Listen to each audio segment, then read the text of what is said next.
Hi everyone. Today I would like to talk about emotional addiction. Yep, you heard me. Emotional addiction. So let me start by talking about what is an addiction.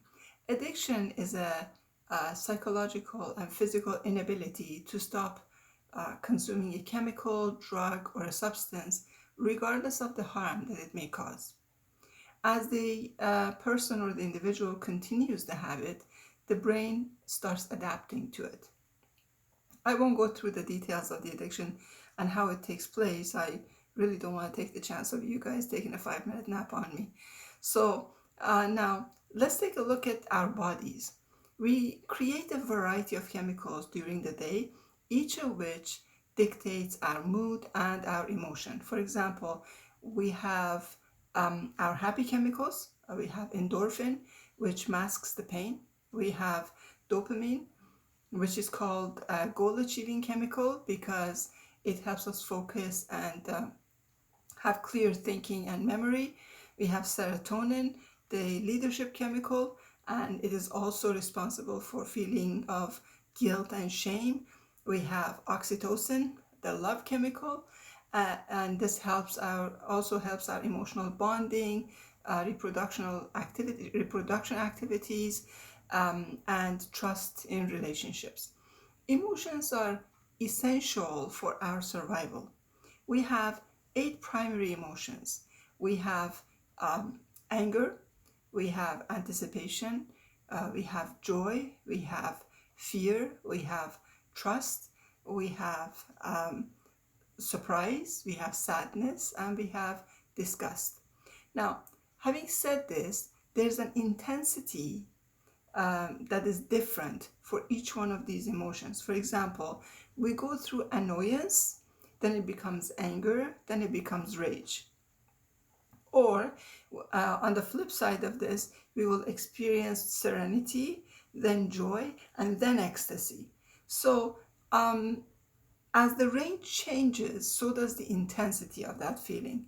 And so with the chemical that is produced in the body to carry that emotion and that intensity. Now, for someone who flies off the handle very quickly, this has started at one time as a simple annoyance. Their body has created the chemical, and the more they have experienced annoyance, the more they have gotten used to it. This is where the addiction is actually formed.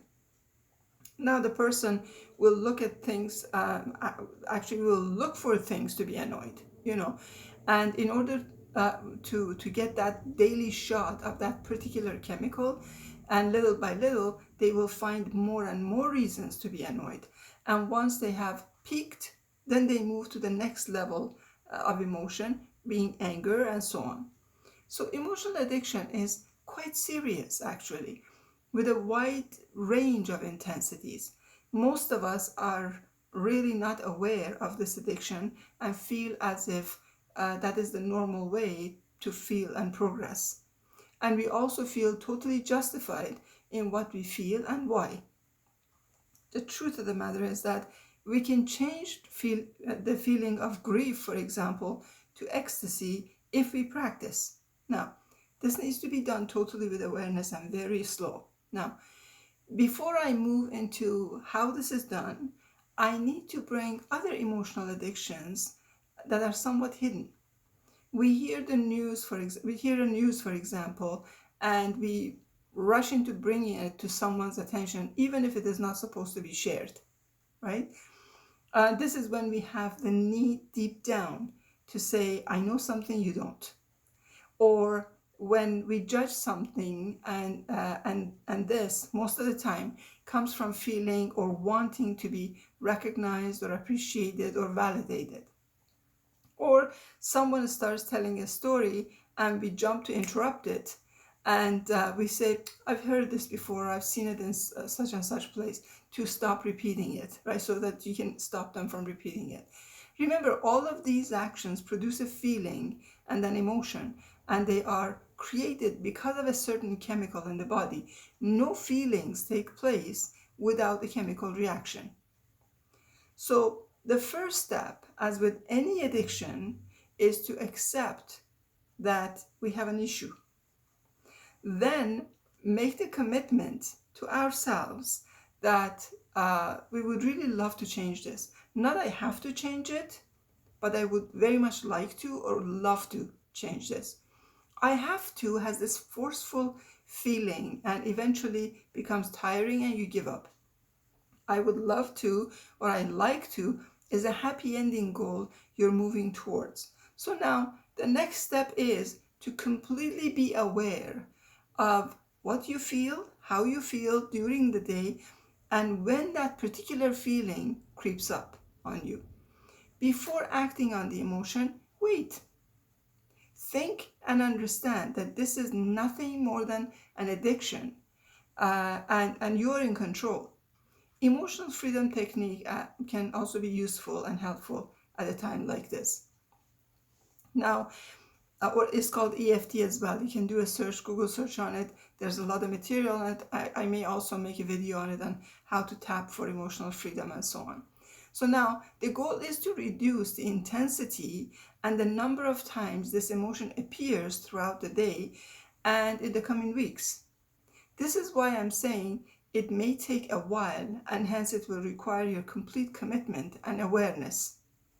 If we are playing with grief, for example, we want to bring the intensity down little by little for it to turn into sadness. From there, we will go all the way down to pensiveness. Then we will go to serenity. Then we will go to joy. And finally, we go to ecstasy, right? So another example would be if you loathe something or someone, the feeling would go through the range of next emotions of being disgusted. Then you become bored, or it moves to boredom. Then it moves to acceptance. Then it moves to trust. And finally, it moves to admiration. Trying to jump from one end of the spectrum all the way to the other side is not a useful practice, and it will not be long lasting. Hope this has been useful and interesting. Let me know if you have any questions, and I will complete this by my regular Ho'oponopono by saying, I'm sorry, please forgive me, I thank you, and I love you. I love you all. Be the light.